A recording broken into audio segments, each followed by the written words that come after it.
Muito bem. Então, os cálculos do equilíbrio envolvendo EDTA, eu vou precisar de uma curva de titulação, né?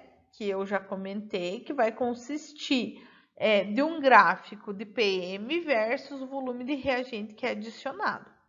Para poder fazer os cálculos, o que acontece? Esses valores de PM, que é menos o log da concentração do metal, no início da titulação, essa concentração é igual à concentração analítica, que depende do que? Dos dados estequiométricos, tá?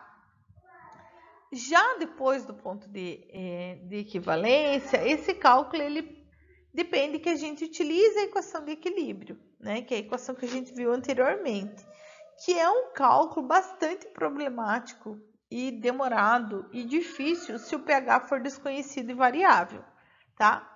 Justamente por isso as titulações com EDTA são tamponadas, certo? Então a gente precisa tamponar.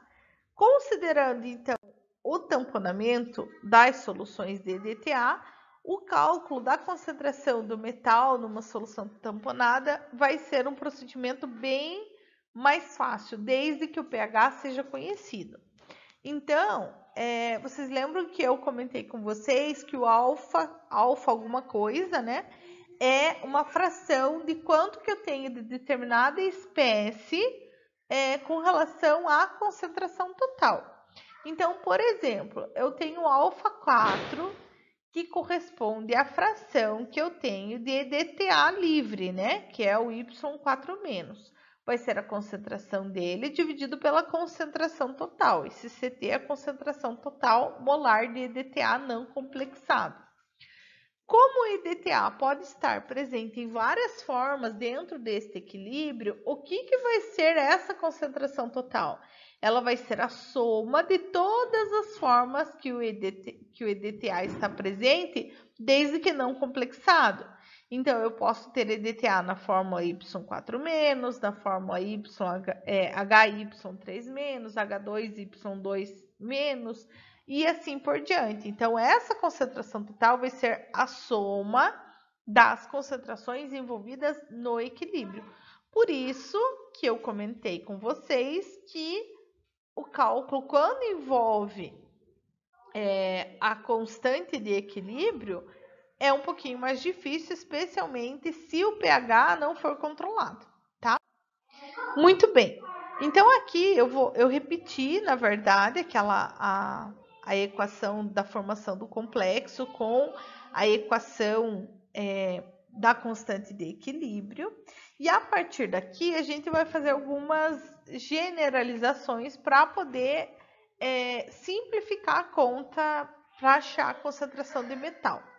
Então, vejam lá. Nós vimos no slide anterior que o alfa 4 é igual à concentração do EDTA livre dividido pela concentração molar que envolve todas as espécies no equilíbrio, não só do EDTA livre, mas todas as outras. Se esse CT está dividindo, se ele passar multiplicando, fica alfa 4 vezes CT, certo? Se nós substituirmos aqui nesta equação, aqui, da constante de formação desse complexo, no lugar de Y4-, nós substituirmos por alfa 4CT, nós vamos ter isso aqui, tá? A constante de formação vai ser igual, aqui em cima continua igual, aqui embaixo alfa 4CT. O alfa 4, a constante de fração, né? A fração do quanto que eu tenho a forma do EDTA livre na minha solução, ela é constante, desde que essa solução seja tamponada, porque depende do pH, tá? Então, como ela é constante, porque a gente mantém o pH fixo, eu posso substituir, não, eu posso enviar esse alfa 4 aqui para cá. E aí eu vou formar uma nova constante, que é chamada de constante de formação condicional. Por que ela é condicional? Porque ela está condicionada a este pH específico. Então, é o alfa 4 vezes a constante de formação do metal, que vai me dar a constante de formação condicional. E aí eu vou ter essa constante de formação condicional vai ser igual à concentração do complexo no equilíbrio dividido pela concentração do metal livre vezes a concentração total, tá? Isso tudo vai facilitar a conta, porque percebam que a substituição da concentração do EDTA livre por simplesmente a concentração total nessa expressão vai simplificar o cálculo, porque essa concentração é muito fácil determinar estequiometricamente, enquanto essa espécie aqui não é, porque ela depende de todas as outras. Tá? Então, nós precisamos perceber, então, como que se chega ao valor desse alfa 4, tá? O próprio livro, o SCUG, daqui a pouco eu coloco qual que é a figura que consta isso, ele mostra uma planilha no Excel, em que ele desenvolve o valor de alfa 4 para EDTA em vários valores de pH. Claro que ele faz para um metal em específico, né? Então, vocês precisam... Por isso que ele coloca lá a planilha do Excel, inclusive com a formulazinha pronta, que é só copiar, né? Aquela formulazinha para poder fazer o cálculo, porque esse cálculo é realmente bastante... Não é difícil, mas é trabalhoso, né? Então, eu tenho aqui que o alfa 4 vai ser igual àquele beta 4, né? E o beta 4, o que é? Todas as constantes multiplicadas. K1, K2, K3, K4, dividido por todas as espécies que estão ocorrendo no equilíbrio multiplicados pelas constantes, né? Essa equação aqui eu já coloquei lá naquele slide em que foi definido, então, os alfas, né? E para poder simplificar um pouquinho, ele simplesmente chama toda essa somatória de tudo que existe de D, e o alfa 4 vai ser K1 vezes K2 vezes K3 vezes K4, tá? Então, o que acontece? Eu preciso calcular lá a concentração molar de EDTA livre em uma solução 0,02 mol por litro de EDTA tamponada em pH igual a 10. Então, essa própria figura que tá aqui, eu coloquei, né? Essa planilha 17.4 do SCUG para calcular o alfa 4 para o EDTA em diferentes pH, me diz que em pH 10 o alfa 4 é 0,35. Então, para aquela formulazinha anterior lá, né? A concentração do EDTA livre vai ser igual a alfa 4 vezes a concentração total. Como o alfa 4 lá naquela tabelinha deu 0,35, então a concentração total, o exercício me deu 0,02, eu tenho a concentração do EDTA livre. Então, essa é uma forma de se calcular o EDTA livre numa solução em equilíbrio lá, né? E aí a gente tem um segundo exemplo. Então, nesse segundo exemplo, eu quero calcular agora a concentração de equilíbrio do níquel 2+, né? Ou seja, é o níquel livre em uma solução com uma concentração analítica de um complexo de níquel, que é o NiY2-, igual a 0,0150 mol por litro no pH 3, que é a letra A, e no pH 8, que é a letra B.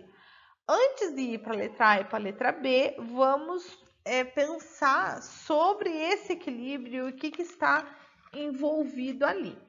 Então, vejam lá da tabela 17.3, eu sei que para o níquel complexando com EDTA, a constante de formação dele é 4,2 vezes 10 na 18, certo? Então, esse é o primeiro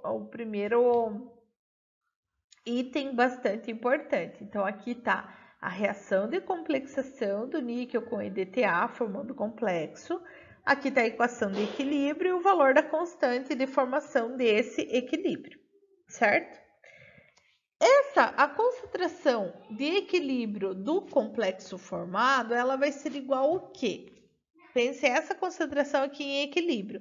Ela vai ser o valor que o exercício me forneceu, né? ou seja, a concentração analítica do complexo, menos alguma quantidade que tenha se dissociado de novo na forma de metal livre ou de EDTA livre, né?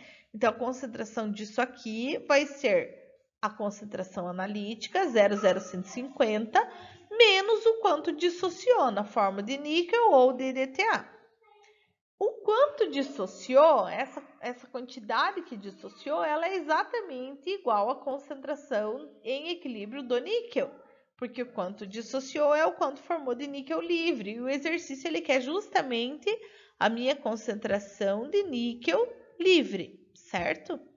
Então, daqui eu posso tirar que a concentração do meu complexo é igual a 0,0150 menos a concentração do níquel livre, porque eu cheguei nessa conclusão de que essa concentração vai ser a concentração analítica menos o quanto dissociou, e o quanto dissociou é exatamente igual à concentração do níquel livre. Ótimo. Qual que é a outra consideração que eu posso fazer? Eu posso presumir, na verdade, que essa concentração de níquel livre, ela é muito menor do que a concentração analítica que o exercício me forneceu de 0,0150.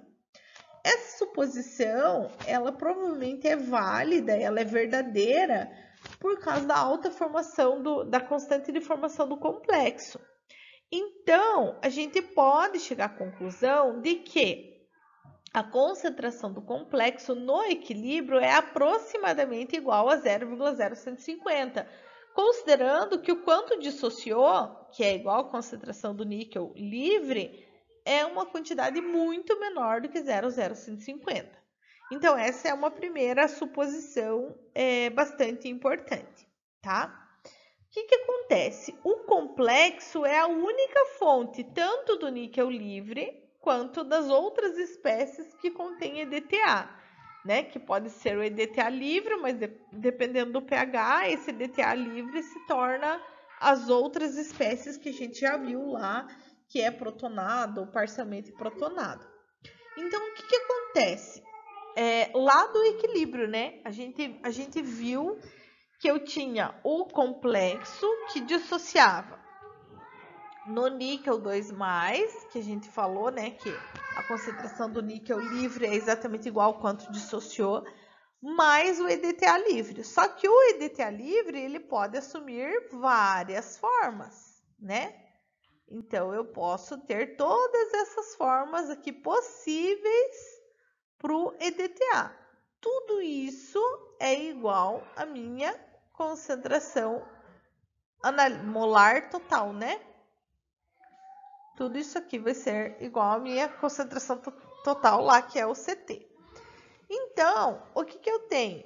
A minha constante de formação condicional vai ser o alfa 4 vezes a minha constante de formação lá para o níquel, que vai ser igual a concentração do complexo formado dividido pela concentração do metal livre, e no lugar da concentração do EDTA a gente coloca o CT, porque nós jogamos o alfa 4 para cá, certo? Muito bem. Aí,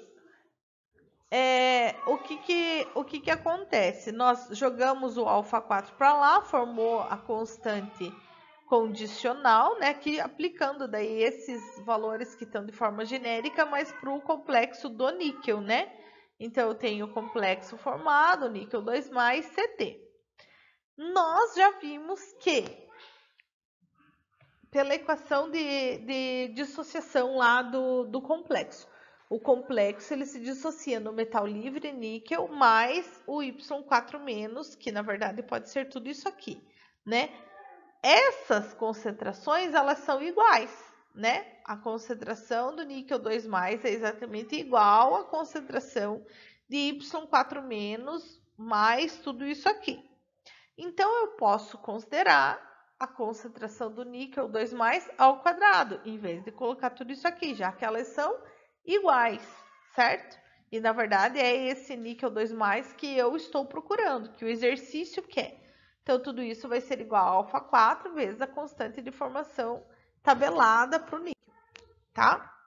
Então, agora sim a gente vai para a letra A. Então, na letra A, o exercício está falando que o pH é 3. Então, se o pH é 3, nós temos que olhar qual que é o valor de alfa 4. Então, o valor de alfa 4 é 2,5 vezes 10 a menos 11. Substituindo isso, então, naquela equação anterior, nós temos que a concentração do complexo, que é o 0,0150, que nós aproximamos, porque seria menos x, né? Ou menos essa concentração aqui, que é a mesma coisa. Nós aproximamos para 0,0150, vai ser igual a concentração do níquel livre ao quadrado, que vai ser dividido pela concentração do níquel ao quadrado, que vai ser igual ao alfa 4, que é o 2,5 vezes 10 a menos 11, vezes a constante de formação pro níquel, que é tabelada. Isso, então, dá 1,5 vezes 10 na oitava. E aí, essa multiplicação aqui, né? E aí, então, continuando, né? Isso aqui dividido lá pelo... Deixa eu ver qual que passa dividindo. Aqui vem para cá, 0,0150 dividido por 1,5 vezes 10 na oitava, dá 1,43 vezes 10 a menos 10.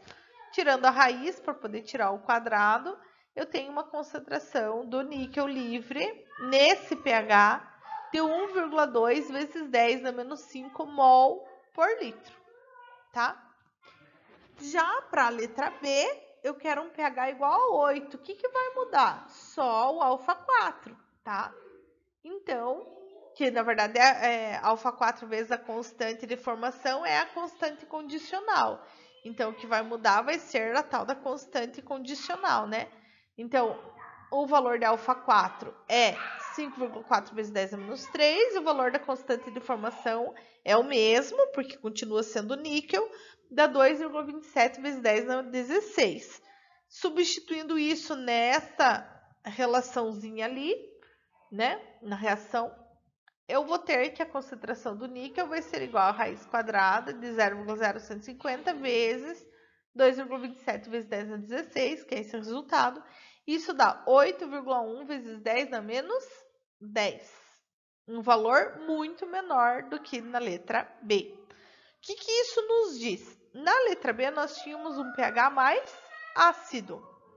No pH ácido, eu tenho uma concentração maior do níquel livre. Por quê? Porque a formação do meu... eu tenho uma maior dissociação, na verdade, né? O equilíbrio ele é mais deslocado, um pouco mais deslocado para a formação do níquel livre e do DTA livre. Já num pH bem básico, eu tenho uma concentração do níquel dissociado bem menor e, portanto, eu tenho uma concentração do complexo maior. Então, nós costumamos utilizar pH básico para poder titular o EDTA. E é no pH básico que a gente tem a maior capacidade complexante do EDTA. O que ocorre, gente? Os princípios que são utilizados, então, essas considerações de que uma concentração é muito maior do que a outra, e assim por diante, que a gente viu nesses exemplos, que aqui eu coloquei como exemplo 1 e 2, mas eles são os exemplos do livro, tá? 17.2 e 17.3. Eles podem ser utilizados para se derivar a curva de titulação de um íon metálico com EDTA em uma solução com um pH fixo, certo? Então, o que será justamente a nossa avaliação com relação a esse capítulo de complexação? Que vocês utilizem uma planilha eletrônica, né, lá no Excel, e construam a curva de titulação para o cálcio, tá? Então, é o pKa versus o volume de EDTA para 40 ml de uma solução de cálcio 2+, 0,01 mol por litro, titulado com EDTA 0,012 mol por litro em uma solução tamponada a pH constante igual a 10. Para poder fazer isso, eu dou algumas dicas para vocês, além desses dois exemplos, né? São exemplos, mas não eram exemplos de curva de titulação. Então, assim, a figura 17.5 do Skug tem justamente a construção dessa planilha para poder fazer a curva de titulação, tá? Inclusive com as formulazinhas prontas, certo? E o exemplo 17.4 é justamente um exercício como esse aqui, eu acho que é inclusive com cálcio, em que eu apenas mudei as concentrações. Então aí vai a dica, né? Observem lá o exemplo 17.4, observem como é construída a planilha na figura 17.5 e façam isso para esse desafio. Então, isso eu vou postar como uma tarefa para vocês, depois que eu postar todos esses vídeos. Eu vou dar aí uma semana, 15 dias para vocês fazerem, porque vocês vão me entregar essa atividade junto com a atividade do nosso último capítulo, que é a titulação de óxido-redução, tá? Então, falei um pouco aqui, depois quando eu postar a tarefa eu falo de novo. E aí a gente marca atendimento também, caso vocês não tenham entendido esse exemplo 17.4. Sexta-feira a gente faz atendimento e tiramos todas as dúvidas, ok? Aqui a gente vai continuar, só mais um pouquinho, já está acabando, porque nós vamos ver sobre os indicadores que são utilizados para titulação com EDTA.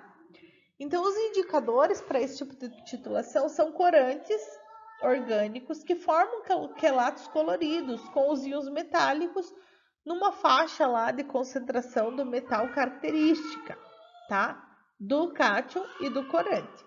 Então, um indicador que é bastante utilizado é o negro diéreo cromo T, que é um indicador típico bem utilizado, que tem essas reações aqui. Então, ele passa da cor vermelho para o azul, ou do azul para o vermelho, e também do azul para o laranja, tá?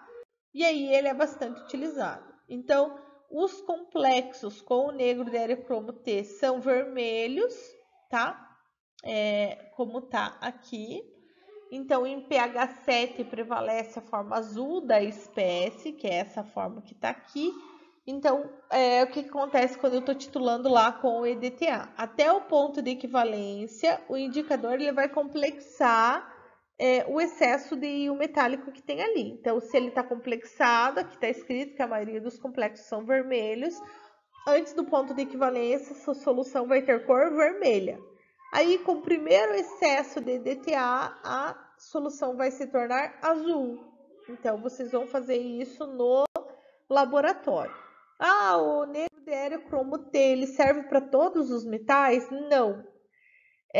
Ele forma complexos vermelhos com muitos íons metálicos, né? Mais de uma dúzia. Só que a constante de formação desse metal nem sempre é apropriada para detectar o ponto final. Por exemplo, aqui a gente tem uma curva de titulação de cálcio com EDTA e de magnésio com EDTA. Observe que a faixa de viragem pela constante de formação para cada metal, né? Do negro diéreo cromo T, aqui para o cálcio, tem uma variação muito grande de volume. Então, não é possível se utilizar desse indicador para determinar cálcio. Mas para o magnésio, perfeito. Parece que foi feito para determinar magnésio, né? Porque a viragem dele está aqui exatamente no ponto de equivalência. Então, o negro diéreo cromo T ele não serve para todos, mas ele tem boas aplicações. Além disso, como ele não serve para todos, existem algumas alternativas para substituir. Então, além dessa questão de não é um indicador universal para complexação, muitas soluções do éreo-cromo T elas vão se decompondo quando armazenadas. Então, se prepara a solução do indicador, e indicador, vocês sabem, usa 1 ou 2 gotinhas, e aí ela se decompõe e não serve mais. Então, outros indicadores vêm sendo testados. A Calmagita é um indicador muito parecido com o negro diéreo cromo T, apresenta comportamento idêntico, formando complexos vermelho, e que aparentemente até agora não tem essa desvantagem de se decompor, tá? Então, pode ser uma substituta para o negro diéreo cromo T. Além disso, nós temos métodos diferentes empregando o EDTA. Então, digamos que eu preciso determinar magnésio. Magnésio, tranquilo, eu uso o negro diéreo cromo T e vou ser feliz, tá?